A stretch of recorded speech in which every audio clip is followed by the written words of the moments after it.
Welcome to Cows and Climate. My name is Frank Mitloehner and I'm a professor and air quality specialist in the Department of Animal Science at UC Davis.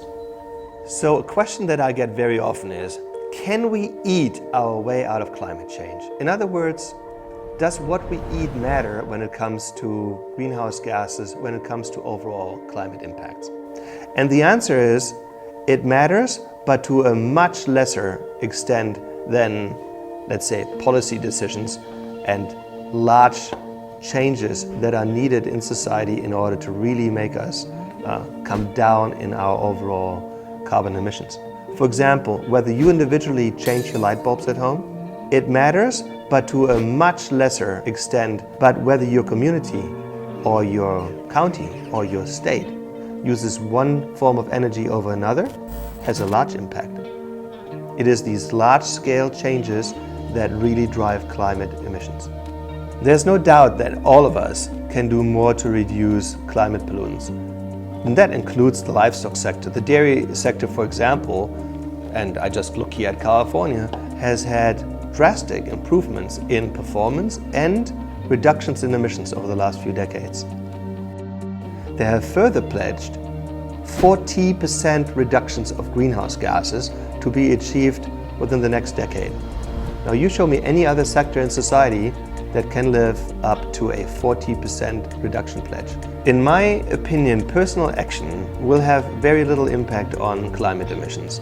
Whether you individually decide to eat one diet over another, let's say a vegan diet over an omnivore diet, will have relatively small impacts. For example, if you were an omnivore today and you were to decide to go vegan, then that move over a period of 1 year would reduce your carbon footprint by 0.8 tons of what we call CO2 equivalents. 0.8 tons.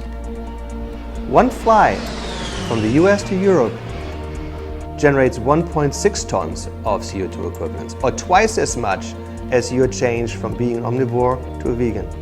In 2017, a peer-reviewed paper was published on the effects of changes to what we eat on our carbon footprint.